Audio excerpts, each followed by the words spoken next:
Vous vous demandez peut-être quelle est la différence entre un engrais chimique ou un engrais de synthèse et un engrais naturel. Eh bien, Larry répond à cette question-là pour nous aujourd'hui. Bonjour, Larry. Bonjour. L'engrais de synthèse, l'engrais naturel, des fois, ça peut être un peu difficile de s'y retrouver. Qu'est-ce qui distingue l'un et l'autre et quels sont les avantages, évidemment, d'un engrais naturel, ce dont on va parler plus amplement aujourd'hui? Bon, un engrais de synthèse, c'est un engrais qui est composé avec des produits chimiques. Il va avoir normalement 3 éléments de base. On va avoir l'azote pour la croissance, on va avoir le phosphore pour l'enracinement et également pour la floraison, aussi le potassium pour la résistance. Peut-être 2 ou 3 autres éléments, mais ce n'est pas complet. Il manque des éléments. C'est un engrais de base. Le problème des engrais de synthèse, c'est que ça nourrit les plantes. L'engrais va descendre dans le sol rapidement. La plante capte les engrais, les minéraux en passant, mais ce que la plante ne capte pas, ça s'en va dans la nappe phréatique et ça pollue par la suite. Okay. C'est dans les lacs, les rivières, donc c'est ça le problème des engrais comme ça.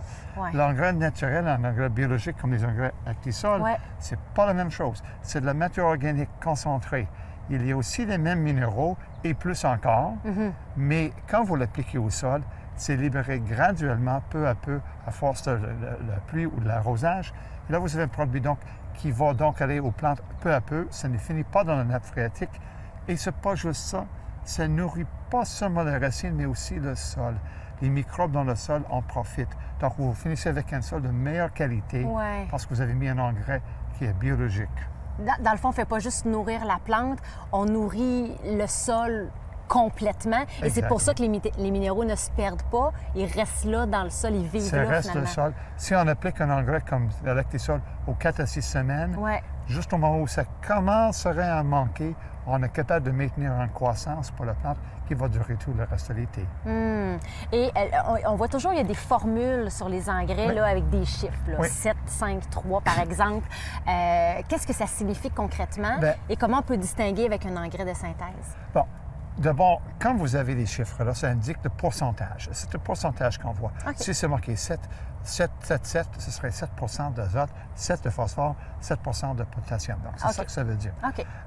Quand vous avez un engrais composé, chimique, de synthèse, on peut rajouter beaucoup de minéraux. On peut avoir un engrais 15-30-15, 30-30-30, mais ça n'arriverait pas avec un engrais naturel. Un engrais naturel, il va avoir un pourcentage beaucoup plus faible, mais que la plante peut utiliser aussi. Parce que c'est certain que si vous avez 30 d'azote, il y en a une partie qui se perd de toute façon. Ça se perd. C'est certain que ça ne peut pas aller à la plante. Normalement, on peut dire qu'à peu près jusqu'à 10 dans un engrais, c'est encore logique. Donc, vous allez vraiment voir la différence quand on voit ces chiffres-là. Si c'est en haut de 15, certains, c'est vraiment un engrais de synthèse. Et probablement en bas de 14, avec des chiffres beaucoup moindres, ça, c'est un engrais vraiment naturel. OK, donc c'est une façon là, de se reconnaître en magasin. C'est ça. Quand on est devant une multitude de produits, ça peut être un truc là, pour se dire, bon, mais ça, c'est plus un engrais naturel. Et aussi, on va voir, c'est indiqué sur l'étiquette en général, on le dit. Si on ne sait pas, on peut demander de l'aide, bien sûr. Oui, bien sûr. Fait que les produits Actisol, évidemment, ce sont tous des engrais naturels qui enrichissent le sol. Ils sont tous certifiés également pour la culture biologique. Oui, c'est ça. Ils sont tous à base de fumier de poule. Donc, l'histoire de ça est assez fascinante. Ça vaut la peine de la raconter. Parce que l'origine, c'était jeté, les fientes de poule étaient carrément jetées. On ne s'en servait pas. Maintenant, avec Actisol, 20 ans maintenant que ça existe, on a commencé à utiliser ça pour créer un engrais. Donc, il faut d'abord la sécher, la concentrer. Comme ça, quand vous achetez un engrais Actisol, c'est très, très sec, mais il se pèse un peu moins. C'est pas plein d'eau. Oui, c'est ça. L'humidité est retirée là, à 90 Mais ce qui est fascinant, c'est qu'en faisant ça, c'est vraiment les poules elles-mêmes qui chauffent. On prend la chaleur du poulailler pour vraiment assécher l'engrais, pour le concentrer, pour le rendre utilisable. Donc, c'est vraiment un recyclage à tous les niveaux. C'est vraiment un processus qui respecte les principes de développement durable. Absolument. Et bien sûr, le produit avec lequel on finit, ça va dans la nature pour nourrir les plantes. Donc, c'est réellement le respect total de l'environnement.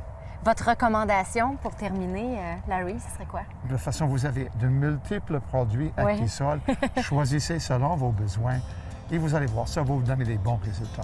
Merci. Merci beaucoup.